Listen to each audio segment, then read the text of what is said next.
कि एक के बाद एक अमित शाह ने झड़ी लगा दी आरोपों की, और सबसे बड़ी बात कही कि धोखेबाज हैं नीतीश कुमार। इस पर आप क्या कहेंगे? ये तो भारतीय जनता पार्टी को और उनके नेताओं को अपने गिरबान में झांक कर देखना चाहिए कि ऐसा क्या है कि देश के स्तर पर कोई भी घटक दल उनके साथ रहने को तैयार नहीं है। एक एक करके सब लोग उनका साथ छोड़ते चले जा रहे हैं। जो आज तेवर दिखे हैं अमित शाह के वहां पर सीमांचल में पहली ही रैली में, ऐसा लगा कि बहुत ज़्यादा ही हमलावर हैं, और उन्होंने टारगेट भी अपना सेट कर दिया कि 2024 में 35 सीटें 40 में से जीतनी है लोकसभा की, 2025 में बीजेपी की सरकार वहां बनानी है। देखिए, बौखलाहट दिख रही थी साफ साफ उनके चेहरे से, उनके भाषण से। किस तरह से उनको बोलना पड़ रहा था भीड़ को कि ताली बजाइए, हमारी बातों का समर्थन करिए, हम जो कह रहे हैं उसके बारे में हाँ कहिए। और मुकाबला तो है ही नहीं, महागठबंधन के सामने भारतीय जनता पार्टी का गठबंधन कहीं टिकेगा ही नहीं। आप सभी को ध्यान होगा, आज तो अमित शाह जी बिहार आए हैं।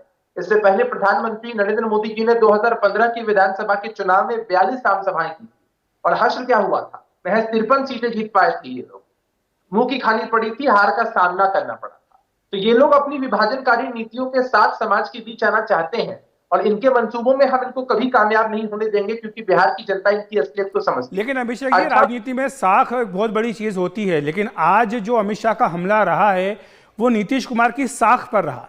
उन्होंने कहा कि आज ये यहां होते हैं, कल वहां होते हैं, परसों वहां चले जाते हैं। उन्होंने कहा कि लालू जी, आपको भी सतर्क कर रहा हूं कि कल से कांग्रेस की गोदी में जाकर बैठ जाएंगे। तो विश्वास नहीं कर सकते नीतीश कुमार के ऊपर, तो विश्वास कैसे पैदा करेंगे नीतीश कुमार बिहार की जनता का? बिहार की जनता को नीतीश कुमार जी के चेहरे पर अटूट विश्वास है, और जब भी नीतीश कुमार जी ने जिस भी गठबंधन का नेतृत्व किया है, जनता ने अपना आशीर्वाद उसी गठबंधन को दिया है।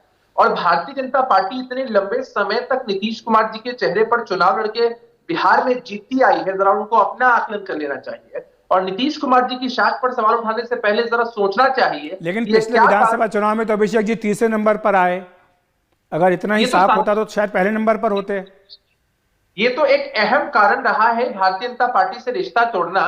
किस तरह से उन लोगों ने बिहार में चिराग मॉडल की स्थापना करके, और खासकर हमारे उम्मीदवारों को हरवाने के लिए डमी कैंडिडेट्स दिए, इंटेंशनली हमारे साथ रहकर हमारे पीठ में खंजर भोंका जी। और उसी का नतीजा है कि आज हम लोग भारतीय जनता पार्टी के साथ नहीं है। ठीक है डॉक्टर जी, 30 सेकंड में अपनी बात रख दें जी। एक बहुत छोटी सी बात है, ये लोग विश्वसनीयता की बात करते हैं। 2015 के चुनाव का इन्होंने जिक्र किया, हमारी पार्टी कम सीटों पर चुनाव लड़ी थी इसलिए कम सीटें आई, लेकिन गठबंधन को जबरदस्त बहुमत मिला था। प्रधानमंत्री जी के चेहरे की क्रेडिबिलिटी के बारे में क्या कहेंगे? मोदी लहर 2014 में चल रही थी, और 2015 में जब आप विधानसभा के चुनाव में मोदी जी से 42 सभाएं कराते हैं, महज 53 सीटें जीतते हैं, इतनी बुरी हार आपकी होती है। सरकार में नीतीश कुमार जी के चेहरे पर आज तक पार्टी चुनाव लड़ती रही, जीतती रही, सरकार का पार्ट बनती रही, तब तक तो सब बढ़िया था। लेकिन जैसे ही नीतीश कुमार जी ने आपके असली चेहरे को पहचान लिया, जेडीयू ने आपसे किनारा करने का निर्णय ले लिया, तो सबसे खराब जनता दल यूनाइटेड और